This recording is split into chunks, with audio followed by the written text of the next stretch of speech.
Ang pananaw at natutunan ko kay Sunjata. Ang pananaw kay Sunjata ay maaaring mag-iba depende sa konteksto at panahon, ngunit maraming nagsasabing itinuturing siyang isang bayani at leader sa kasaysayan ng Mali.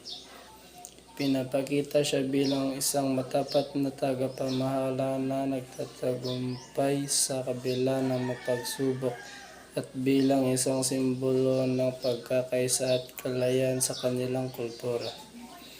Ang kanyang kwento ay naglalarawan ng tapang, determinasyon at pag-asa at na humahantong sa